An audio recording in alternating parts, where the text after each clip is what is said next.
Hi guys, you're so welcome to this video on this channel, narcscon. Today we're going to answer a video request to deal with a subject that a lot of people grapple with because it's not the normal pattern that is described on most of these channels for the narcissistic abuse cycle, in that the narcissist seems to skip the devaluation phase with some people, and you go from the love bombing hero to the discard zero without really having been devalued. And it leaves people going, well, that didn't happen to me and that didn't happen to me. So was I actually with a narcissist? So this is a great topic to have a look at.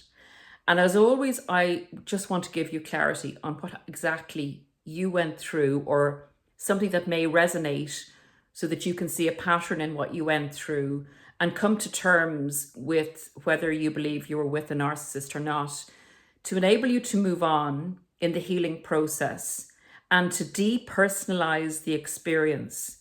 This is why I believe this type of information is very good in helping people get some clarity, depersonalize the situation, so that they realize that narcissists do this to everybody. It wasn't a fault with them, and that's why the narcissist left. No matter how much the narcissist tries to hammer that home to you, that you were the problem. So let's get into the topic without further ado.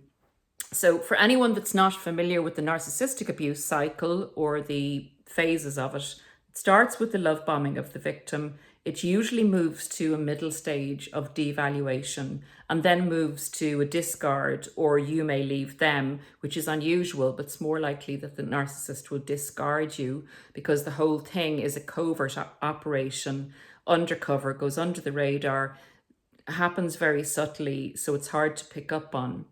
But in any case, the discard phase, and I always say there's a fourth phase to it, it's the Hoover phase, because 99% of time people get hoovered no matter what way the narcissist leaves you. Okay, so let's get into the reasons why a narcissist may not go into the devaluation phase with you.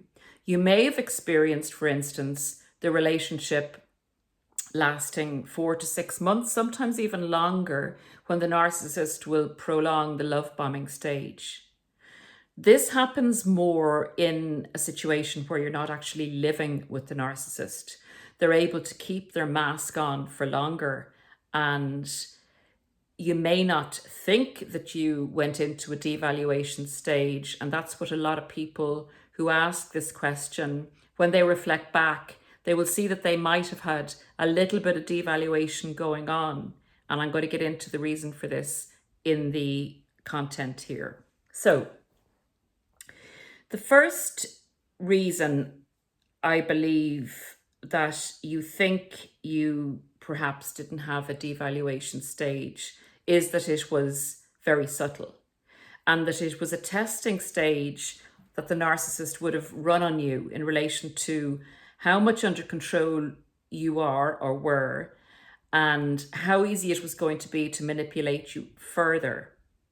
It's a kind of a checking where they estimate whether they should stay in the relationship with you, or they should jump to something else, or they should do something else, which I'll get into now. So basically what I'm saying here, for the first reason that you believe that you didn't have a devaluation stage with the narcissist, that you went from hero to zero, that you had a great love bombing stage, and honestly, you couldn't believe when the narcissist just dropped you and you were discarded. The narcissist may, again, have done a little triangulation on you and to see how that went down. And if you didn't react overly to the triangulation, the narcissist may have felt that you weren't going to be easy to control, or that you weren't under control in the testing phase. Now remember, this is going on simultaneously with a lot of other things with the narcissist. It's not just about you, it's about other things that are going on in the narcissist's life as well. But they always will do tests. And you may have even had a little argument or a mini discard where the narcissist was kind of going off in a huff or sulked on you, or gave you a little bit of a silent treatment or disappeared for a day or two, but that you're secure enough in yourself as a person to not have got too bothered by that, to just have given them the benefit of the doubt. So the narcissist rolls up then after this, expecting drama and you to pour out your soul and your love to them, and you don't do that. And they kind of get a bit, excuse the language, pissed off. So you're not easy to control. You're not falling for the manipulations at the time that they want you to. So that's just one reason that you may not have thought you had a devaluation, but in actual fact, you had devaluation tests going on that you were unaware of. So just think back and see, is that the case? And they just decided to wipe their hands of you in that particular moment in time. So you were, it appeared that you were getting the final discard without the devaluation. Okay. That's your boundaries were too strong. So when you come to this stage, if this was the case with you, the narcissist, if you test negative, say, if you're not running to form in their usual, with their usual modus operandi, you're not falling for the different manipulations that they're customizing to you. They may at this stage shelve you for use further down the road as an option. And that means just put you on the back burner, store you away in a cupboard, and let you reflect and miss them and miss the relationship with them. And when they do, or if they will decide to come back, when they're ready to return to you, they will test you again and see how much you've missed them, and has that broken down some of the boundaries that they were finding that they had to put a lot of energy into trying to break down initially. And that was the reason you believed and believe that you've been discarded finally, but in actual fact, you haven't. They've not given you closure. They just discarded you out of the blue. You were totally perplexed because you were pretty loved up and you believed they were as well. So the second reason is why you don't believe you had a devaluation stage is that the narcissist used this manipulation of a discard that looked like a permanent discard, but in actual fact is just you being shelved until you come to your senses and are then easier to control. So it's just another manipulation. The third reason I have down here is if you're dealing with a somatic narcissist.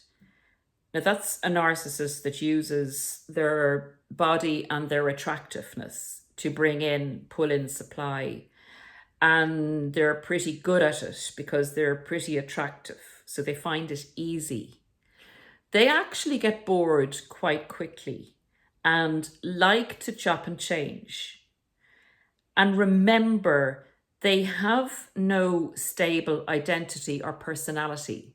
So if they get fueled up very easily because of their physical attractiveness or physique, or maybe they're young and they have access to a wide variety and sources of narcissistic supply, being people, then sometimes they can, maybe coupled with other reasons, but become very bored very quickly, like to get high and get very empowered and in control, and like to spread it around, like to actually spread it around. So they didn't bother devaluing you. They may have got the hump with you over something that you have no idea that they got the hump over. You may have wanted to get closer to them and they may not have wanted that at that particular time. They wanted to stay free and flaunt themselves and munch on the extra supply. So basically they got bored, and they will do this all the time, particularly the young and attractive ones. Number 4, someone else took their fancy. Someone else was on the boiler in the background or came along and offered them whatever is their particular weakness. That could have been, you know, a fancy lifestyle, a lot of money, status, whatever they perceived they would like to jump up to at that particular time. So they weren't going to bother going into the devaluation stage with you, but you will have been shelved, because if it doesn't work out with this person that they've gone off with, they're going to come back to you and re-engage with you. So it's possible, and particularly when you're coming into, say, the late 30s, early 40s, this is more of a case when the narcissist is looking to be normal, in inverted commas, and maybe settle down or get married or move forward in their lives to appear normal and to stop playing the game or stop playing the field. They may at this stage be looking for a more permanent source of supply, and they're sniffing out the different potential status, money, you know, all the things that they would believe that they're entitled to. It's all fakery. They have no value for the person concerned. It's all what the person can provide and do for them. So the next reason, number 5, I have here in relation to you not getting the devaluation and going from hero to zero, is that, you see, narcissists don't attach to people. But if you're a really, really, really good source of supply and you seem to be giving them everything they need, and they feel that they're becoming a little bit too dependent on you, and that's not the way they like things, because they don't like to attach to someone. So if they're feeling a little bit too dependent on you and you're too damn good, it means they feel that you have more control than they have. And you often ask, why would narcissists leave a really good situation? And sometimes they leave the situation to punish the person who's actually giving them everything they could possibly have hoped for or wanted, to bring that person under control, to make that person value them more, so that they feel elevated and they don't feel that they have to value you more, if that makes sense. They're trying to shift the power dynamic so that you want them and show that you're more dependent on them, and then they don't feel as attached to you because they have control of the situation. It's weird and awful, but that is one of the reasons that you may not have gone through a devaluation stage. It may be the narcissist trying to shift the power back to them so they feel in control. Number 6. Okay, so you got to investigative. A lot of the time when we're with narcissists, in particularly the intimate relationship, things don't add up. The narcissist also presents us with personality problems, you know, saying that they've been a victim of this and a victim of that. They have issues. They expect us to take those issues on board and use those issues as an excuse for us to accept the abuse that they then perpetuate on us, blaming it on their issues. So you're basically groomed and set up to accept the bad behavior of the narcissist. This is a horrible one. This is what I call evil. In any case, this is one of the things that they do. So you may be trying to help them a lot and also curious as to why they're doing things. And you're getting too close to the bone, and you're being very investigative and very questioning of them. And maybe you're in a small circle or a community that the more you investigate, the more things come out, and they're actually afraid of being exposed within that group. So they're afraid as you discover more things about them and ask more questions about them, that opens people's minds up as to, why are you asking those questions? And perhaps there's something we don't see with the narcissist, or there's something wrong with them. That's going to expose the narcissist, and it's going to disintegrate their mask. So the mask they have on in the community that you live in is in danger of dropping off or having cracks in it, the more you ask questions about them, to them, and of them in the community. So that's a threat to their control, and it's a threat to their mask. So that's another possible reason that they jump ship and you go from hero to zero. Number 7. Okay, this is another one. This is a very common reason that people are blindsided by the narcissist jumping ship. And this is partly to do with the questions you may be asking and maybe being difficult to control, but the narcissist has a sense that you're dissatisfied enough with them that you may leave them. So remember, narcissists are very, very honed in to the minutiae of a change in their supply sources, because you are essential to the narcissist's survival. This isn't like a relationship that you or I would have, where you're able to self-regulate your feelings and provide for yourself. Even though at the end of a narcissistic relationship, that's a very difficult thing to do. But in general terms, in the majority of your life, you're a self-sufficient person, and relationships aren't your narcissistic supply. They aren't your way of existing. They aren't your food and water and oxygen like they are to the narcissist. So the narcissist is super sensitive to any minute change in the dynamic in the relationship, and they're paranoid that there will be a change. So they're always on the lookout for signals that may mean that they're in danger. And sometimes you have no intention of leaving the narcissist, but something signals to them that you're about to leave them, or it's the start of their downfall, of their devaluation in their own minds. So the narcissist has to get in there first, and they will leave you first so that they can remain in control, which is essential. And then you'd say, well, Paula, if I'm the source of their food, oxygen, and existence, why would they leave me? They will leave you to go on to someone who's easier to control, even if it's what you would call a downgrade of a person. They'll go to a temporary source of supply so that they know that they'll get some sort of sustenance that won't threaten their control. It's that crazy. It's that crazy. They will, of course, when they're doing that, they may hope that they'll come back to you and you'll be more in control because you will have missed them.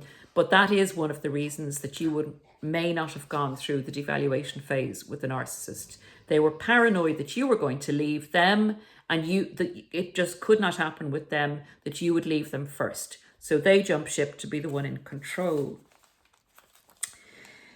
Number 8 I have, okay, so let's say that your particular narcissist was in a business or job that had a little dodgy element to it, or that was a little bit morally corrupt. And heaven forbid that a narcissist would be in such a profession, but they do tend towards that given their lack of morality, integrity, and the particular makeup of them. So they may be covertly, present in a dodgeman, in a dodgy area, but presenting themselves as being an authentic, normal person, not in a dodgy job or whatever. And they realize that you're getting closer to the truth and that wouldn't go down well with you. So that would be a threat to a narcissist's control. They would have to leave you or give you quite a big shock to bring you back under control so that you would accept the truth of what they do actually do and maybe have them back. It would be a bargaining tool. They leave you, you're devastated because they haven't given you a devaluation stage. You're devastated, you're punished, you're missing them, and they come clean about what they're actually doing. And you say, look, we can work it out, and accept them back as your boundaries are lowered because you've missed them so much. So I think you get where I'm going with that one, guys. They manipulate you into accepting something that you wouldn't normally accept. Say, mild criminality, if you can call it like that, in their profession. Ooh, number 9. Okay, this is one I don't think you may have thought of, but it does have a bearing on you skipping your devaluation phase. You're a very popular person, and the narcissist friends are beginning to like you more than the narcissist. That would be a huge threat to their control, because they have to be number one all the time.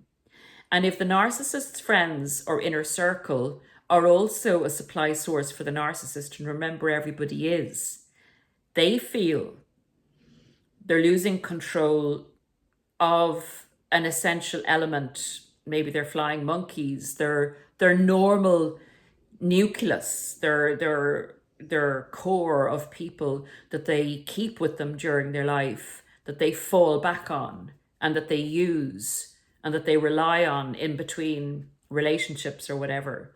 So you're getting on really well with their friends, you're doing favors for their friends, you become a threat, because that's not going to happen. They have to remain number one.